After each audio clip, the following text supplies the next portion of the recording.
why the hell do you need an app? You don't need an app. What a distraction an app would be. What you need to do is focus on your hedgehog. Hey everybody, it's John Lamberton here alongside my good friend and business partner, Mr. Jason Brockman. We are here for another episode of the Ambitious Lifestyle Business Podcast, where as always, it is our job to help you get more customers and make more money without just working harder. So without further ado, let's dive straight into this month's episode.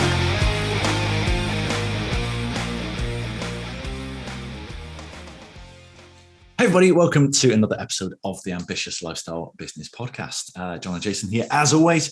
Today we are joined by Nathan Counter from Portable Putts. Nathan, it's no good waving at the camera on an audio podcast. You need to say hello to people. Hello. Yay. There we go. Nathan, do you want to give us a brief introduction about who you are and what you do? My name is Nathan Counter. I run Portable Putts Mini Golf. A business created from an ambition of doing something that I want to do and enjoy. So, we provide mini golf experiences mainly for weddings and corporates at the minute. Fantastic. How did you discover that? Was it a love of golf that got you into that in the first place? Well, I was kind of looking at like franchise opportunities, looking for something to do for myself. I was looking at ice cream vans. I was looking at bouncy castles. And they kind of didn't strike a chord with me. I think you've got to find something that you're passionate about and you've got a real motivation to make it your own. And I didn't like the franchise fees, to be honest. So I thought I'd start my own business, and it's kind of taken off from there, really.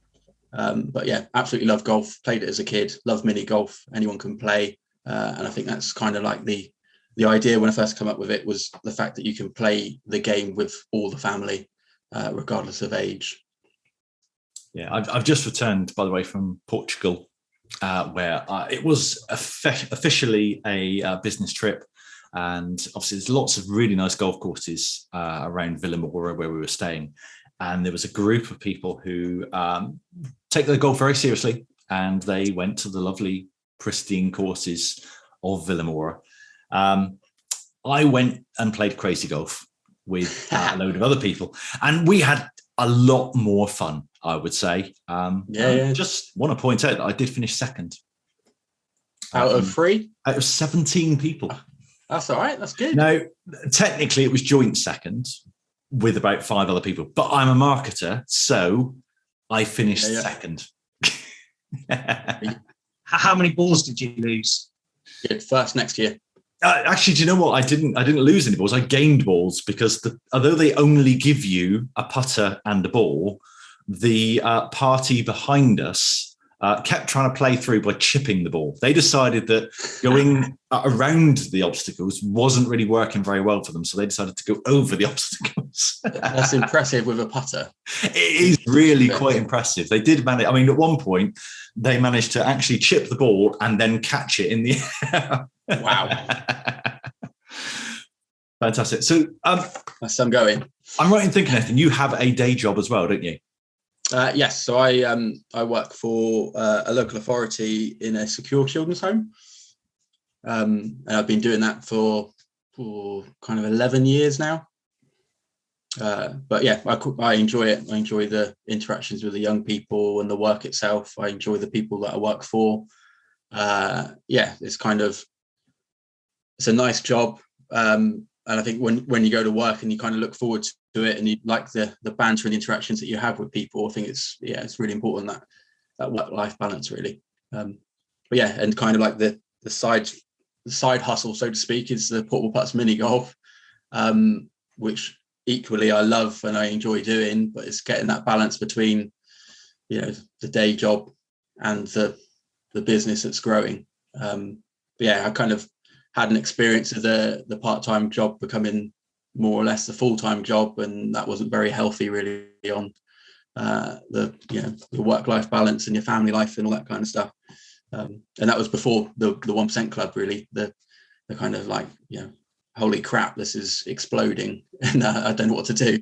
Yeah, I think a lot of business owners really resonate with that, because often they when you start any business, you just say yes to everything.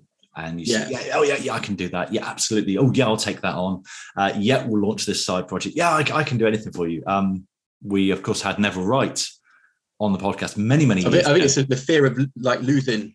I think it's the fear of losing customers, and then all of a sudden you realise that you've worked 15-hour day, spent no time with your kids, you're stressed out with the eyeballs, and it's just it's not really good.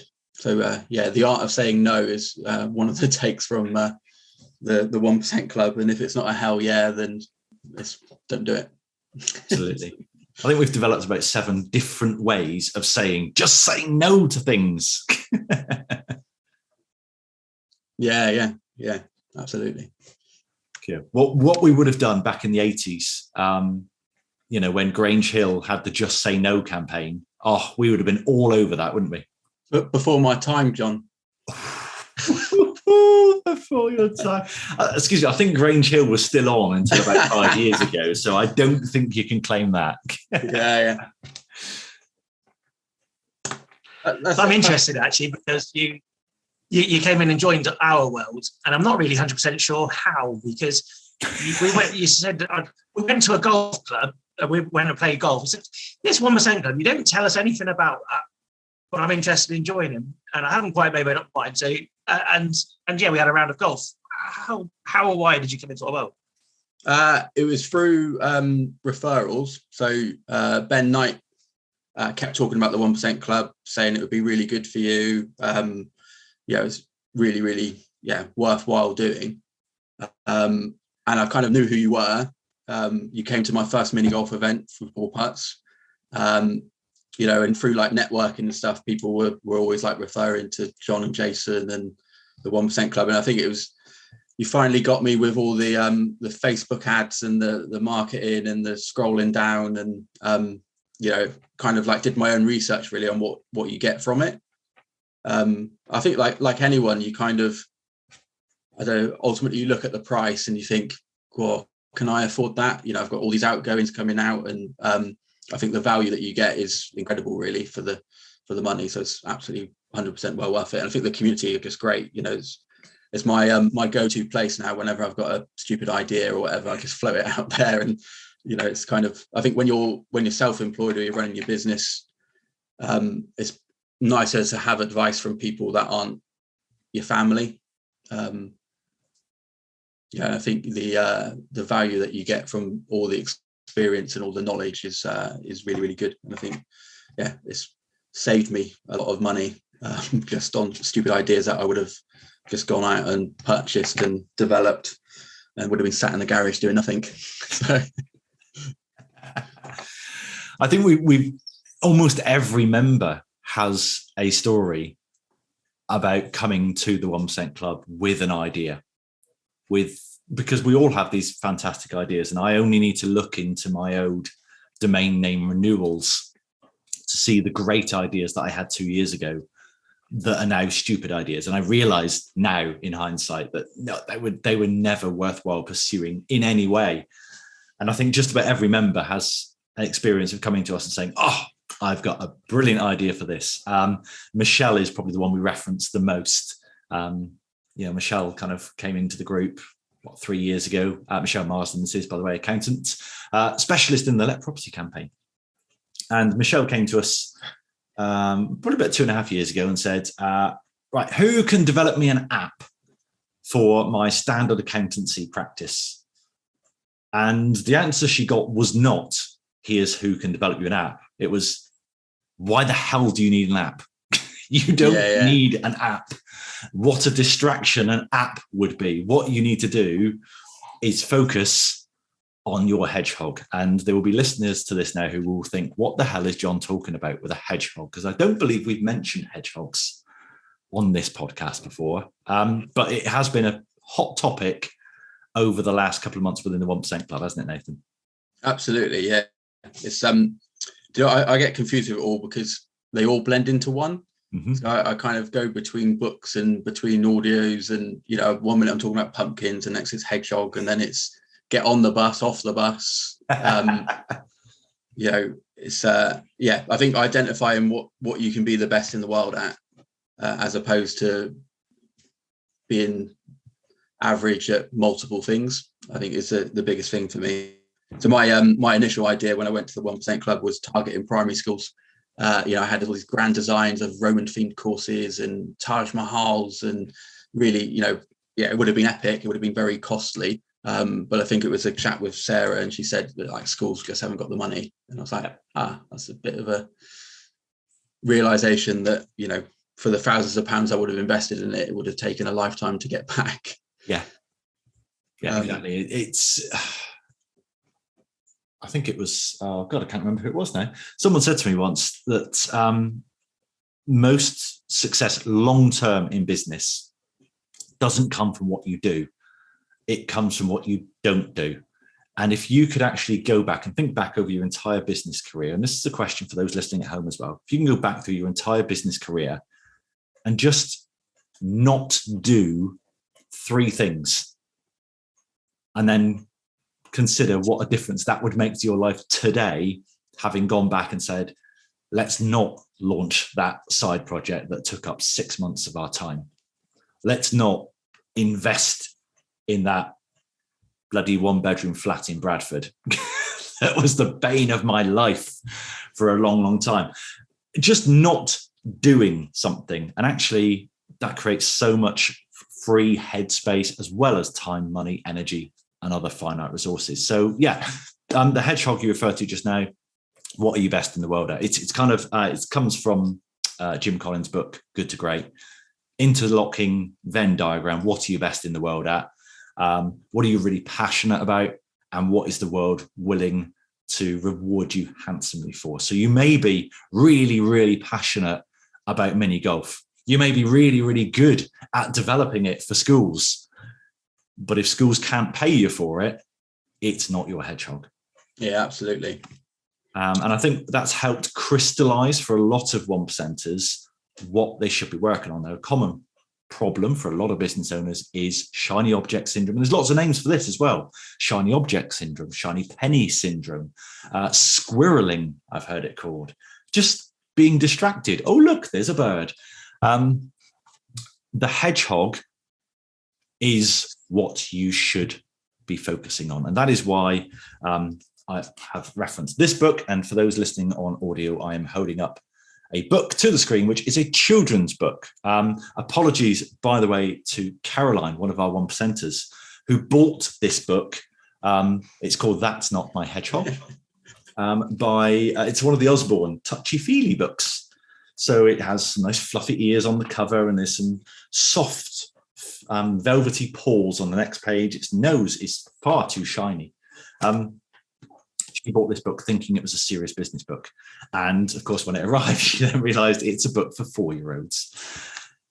But this book sits face out on my bookshelf next to Derek Sivers' book, Hell Yeah or No, for the exact reason of reminding me to stick to my hedgehog. So once you know what your hedgehog is, where the sweet spot is, where you are working within your passion, within your expertise, and where the world will reward you for that skill, all you've got to do is stay there and say no to everything else, because that's not my hedgehog.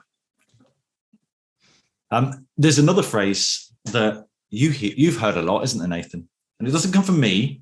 It comes from the other person on this podcast. 6 words, I believe.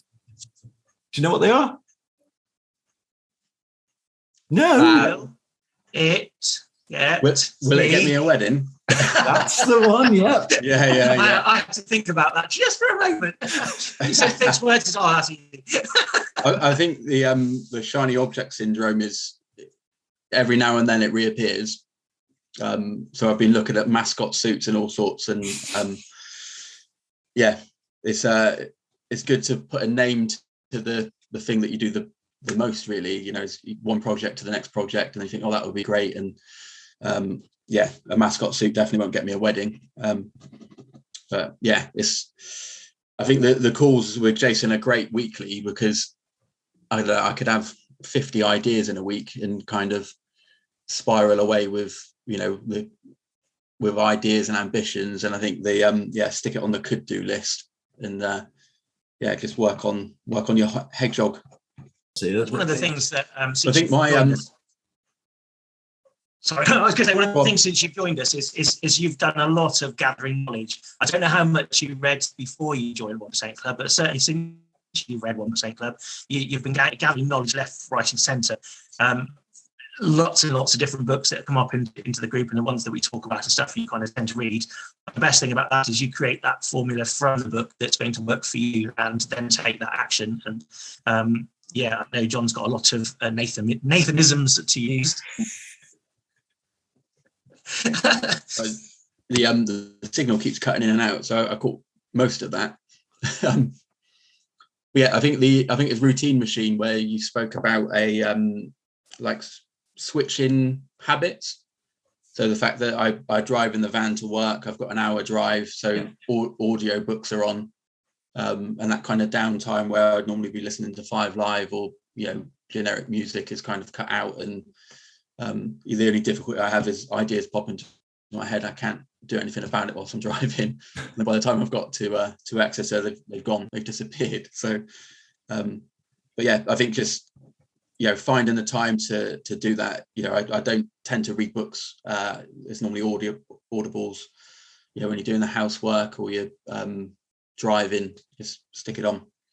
Yeah, absolutely. I'm not a fan of multitasking.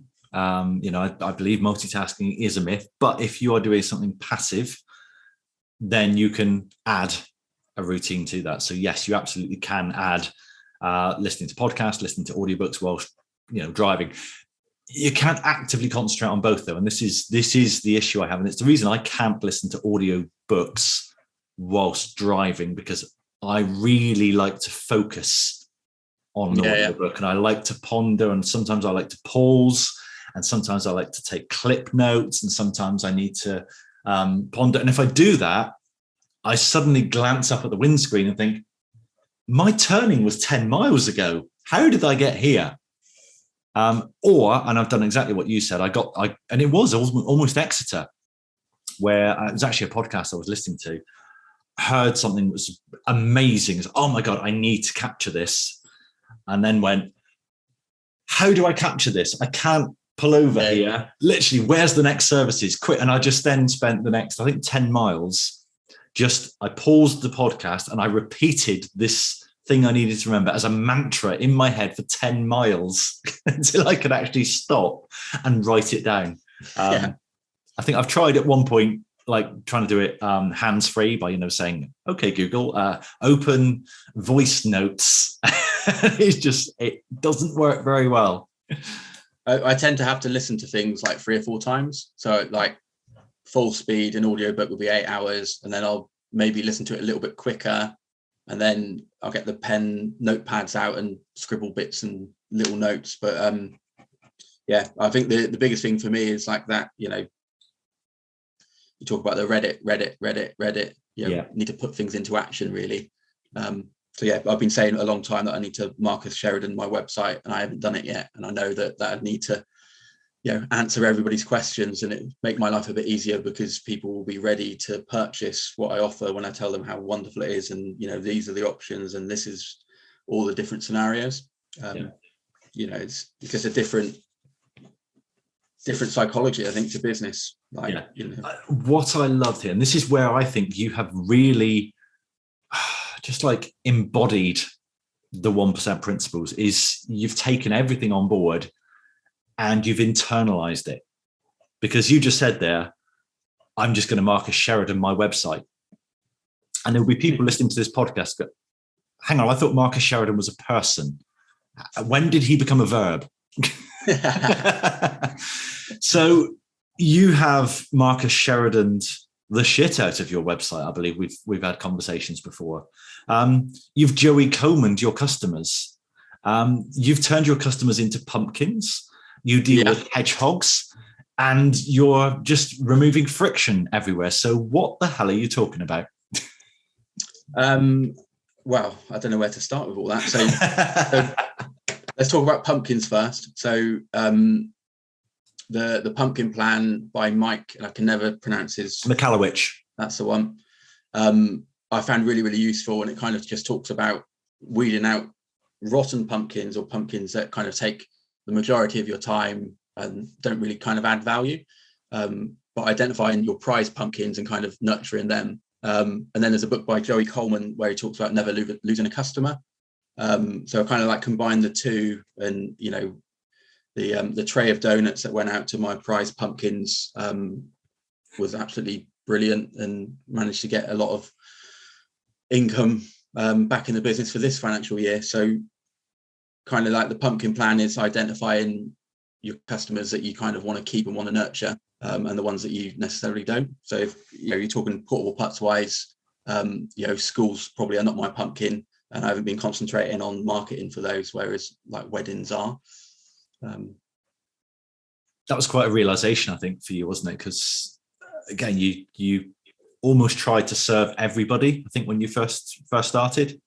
Yeah, absolutely. And I think it's just doing the following the instructions from a book. You know, it's write down all your clients, and you know, work out what their average spend is and who they are and who you enjoy working with. And you know, and then when we're talking about friction, it's about making it, you know, just effortless. That's not the word, is it? Yeah, effortless is good. Can you give us some examples of stuff, you know, areas that you've removed friction for customers? So on a 1% call, it was just adding Stripe to my invoices. So I would always get payment through Bax, which, like, everyone knows is a bit of a pain to find your card reader to then ping money. And just a simple thing like adding Stripe, like basically all my customers pay via that now. And it wasn't until you kind of, well, I listened to Friction and, you know, the goggles and stuff, and you kind of see it around everyday life, that you realize that you just need to make things a lot easier for people. And I kind of like started to think then about being like the Amazon of mini golf, where you could like drop it off, pick it up, have multiple vans, but actually, like, I don't want that. Yeah, I want to exactly that. That's not your hedgehog, is it? Brilliant. No. But at the point I was like, oh, you could do that, and you could have multiple sets, and you could have regions, and you could have franchise it. But I think your ambition runs away with you. Whereas I kind of enjoy the interactions with customers. Like at a wedding, you've got 120 people, everyone's there to have a good time. It's a wow factor. You're passionate about what you're delivering. You make sure everything's 100% right for the bride and groom. And you know, I go in really happy, and you know, what a wonderful day. Whereas I could be at an event and it'd be raining and everything's drenched, and you're not with your family and the money's not there, and it's, you know, you kind of, it kind of made me like evaluate where the business is going, what I want to be the best at. And you know, for me, like weddings, if portable putts was around when I got married 7 years ago, like I would have 100% booked it. You know, I even hand painted coloured golf balls as a runway for my wedding, and then had to cut the grass with a pair of scissors because the grass was too long. So yeah, it's one of those things, like when you think about it, like the mini golf kind of come around looking at what I'm passionate about, and then I think it's like giving people the wedding experience that I would have wanted. Yeah. And I think when you've got that eye for detail, and you're kind of thinking about every eventuality. So for me, you know, just the logistics of setting up on the day, you know, where's the wedding ceremony taking place? What time are the guests getting there? You know, they don't want to see me lugging a free tier wedding cake whilst they're like, you know, saying I do's. So there's a lot to kind of think about, and to, you know, what happens when it rains, what happens when the wind's up, what's the venue capable of doing. So and I think just concentrating on that, you get to know the wedding coordinators, the places where your pumpkins kind of are definitely at. So it's kind of exciting times. I think I'm kind of looking forward to the winter, where it's a little bit more quieter, so I can put some of this like theory that I've learned into practice. Definitely. I think a lot of our sort of seasonal businesses within the 1% Club do exactly that. They really look forward to the downtime because they know what they're going to work on. They know they're going to improve their systems. They know they're going to remove friction. They know they're going to improve, make things slicker, make everything run a little bit more like clockwork. And that they know that that's going to make their life easier when it's silly season again next year. Like you said, no one wants to see you lugging a 3-tier wedding cake around. No one wants to know how the sausage is made. So how can we hide the back end? You know, if you walk around a Disney park, everything seems magical and seamless, but actually so much happens backstage at a Disney park that you don't even see and you don't even know takes place. And probably 95% of Disney's attention is backstage. Whilst it's customer focused and they want everybody to have the best possible time, the way they achieve that is backstage. It's under the bonnet. It's in your systems and processes. Yeah, absolutely. So you've been a 1%er now for about 9 months. I think you've been our 1%er of the month a few months ago. I think prolific was the word I used to describe you then, because you had, as I said, embodied everything. You were a voracious learner, and you didn't just learn. You read the book and you followed the instructions. You were implementing stuff and getting results from that. So how has the 1% Club helped you over these last 9 months? I think the biggest thing for me is the community that it brings. So the fact that, I don't know, you kind of create friendships with people that, you know, I might ask a simple thing like, what do you think of this advert? Or what do you think of this post? And I think people are willing to kind of chip in and help out. And I think the biggest thing for me is just like the community are great. So everyone's got expertise in different areas and been on different parts of their journey. And I think, there's quite a lot of networking groups you go to that it can be quite cliquey. It can be not welcoming. And I think, you know, I couldn't tell you who runs a part-time business with a turnover of 10 grand and who runs a multi-million pound business for, 10 million, and I think that's the beauty of the club, that it's like an even keel for everyone. And the calls are great, the Netflix of ideas. So for me, on my could-do list is Google ads and banner ads and how that all works. And I know I watched a couple of Tash's masterclasses, which have been great. And the fact you can dip in and out and you can learn so much from, an area that you want to kind of focus on. But yeah, for me, it's been a bit of a game changer, really, and an eye opener. And I think, if I hadn't joined the club, I would still be buying things and I wouldn't know where I'm going. I would need a second garage for the storage. It would have been, a bit mental, really.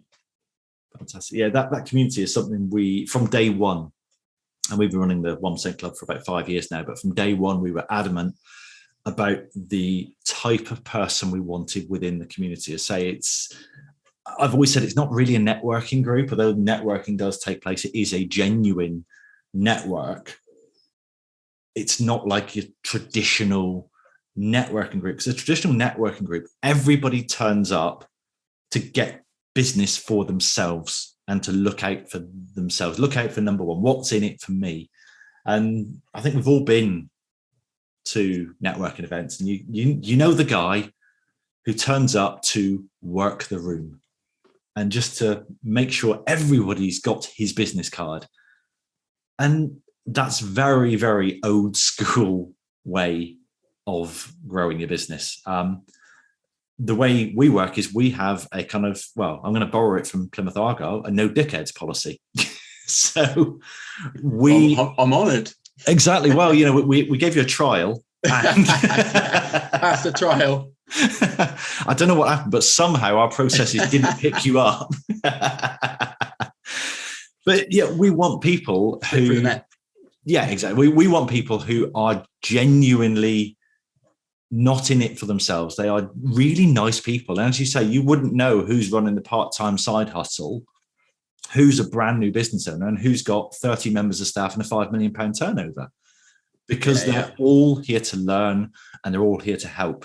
I am often blown away by the community we've got here. It has been deliberately built. We have had a few people who've come into the club and very quickly discover it's not for them, because they try and sell straight away. They try and pitch to the group. They try and take from the group before giving. And it just doesn't work that way, because the community is there, and we've been very, very deliberate about the culture we built. And I think, again, that comes from knowing our hedgehog. It comes from knowing that we want to work with ambitious lifestyle business owners who are, first and foremost, decent people. So, Nathan, you've been rowing across the Atlantic every month, haven't you? I think I'd be Arnold Schwarzenegger if I did that. So rowing the Channel is more like it. Oh yeah, kind of the Atlantic, and just around the corner a bit. That I wouldn't be off the rowing machine if I did that. So I kind of set the challenge. Last year I did 3 miles a day, Land's End to John O'Groats virtually, and kind of got into a routine of doing that. And then this year I haven't run a single thing because I suppose the kind of drive isn't there. I haven't said that I'm going to do it, so it hasn't happened. So I've decided to row the Channel and back each month. So it's 42 miles, 67,000 meters, 398 to be precise. And yeah, up until May, it was all good. And then yesterday was my first row of this month, and I'm on day 17. So I've still got another 57,000 miles to go, meters, sorry, to go. 50,000. You are going in for the Atlantic then. yeah. But yeah, I will get it done, because I've kind of challenged myself to do it. So it's get it in a routine. Boom. What's good at the minute? Two things of the routine, Mel, in about 3 minutes. That's really good. That's some good going. The US Open is on at the minute, so I can kill 2 birds with 1 stone. Get it on my phone, row, and watch Rory McIlroy try and win. So job's a good one. Fantastic. What I really like there is, other than, yes, it's a great routine, and it's a really healthy routine you've got, the determination not to break the streak. And it's something I've talked about a lot in Routine Machine, about getting a streak going. So this is month 6 or 5? Yeah, 6. So month 6, you've achieved your goal of rowing across the Channel, not the Atlantic, rowing across the Channel. Virtually, by the way, this isn't you're not actually sat in a rowing boat going to France and back, trying to watch Rory McIlroy on your phone. yeah, that's impressive. you are in an air-conditioned gym, so you're okay. Yeah. But you've achieved it 5 months in a row. And I just love the fact that you just really casually just said just now, yes, I'm more than halfway through the month and I haven't rowed a single stroke yet, but I'll still achieve it, because that determination not to break the streak. It's going to be a long week, but I can do 10,000 meters a day. If I did 6 days in a row, that would do it. My arms will break, but it is achievable. Yeah, you might be looking like Arnie by this time next month then. Yeah, muscles 1% bigger. Sounds like more like 10%. Pretty ambitious. Nathan, we ask all of our guests one question at the end of our podcast, and that is, what does an ambitious lifestyle business look like for you? For me, it is a business that allows me to go on holiday effectively. So for me, the aim for Portable Putts is it to pay for a trip to Disneyland, Florida, to go out for meals, basically family come first. And if Portable Putts, the business, allows me to provide them with memories and experiences that otherwise we would struggle on, normal income, then for me, it's having a business with processes set up so I can play golf, go to Florida, go on holidays, and not have to worry about money, really. Love it. Thank you so much for joining us on this episode of The Ambitious Lifestyle Business. Thank you very much. If anyone wants to get in touch with you, Nathan, what's the best way they can reach you? So my website is www.portableputts.co.uk, or you can email me at nathan@portableputts.co.uk. Get in touch. Fantastic. Looking forward to it. Thank you once again for joining us, Nathan. And for everyone listening, thank you once again for listening. We will see you next month for another chat with another ambitious lifestyle business owner. See you later. Take care. Bye-bye. So there we are, another episode in the can. How was it for you? Please let us know. However you listen to these podcasts, please leave a review on that platform. Let us know what we can do better, what you like, what you don't like, and how we can improve to make this show even better for you. We'll see you next time.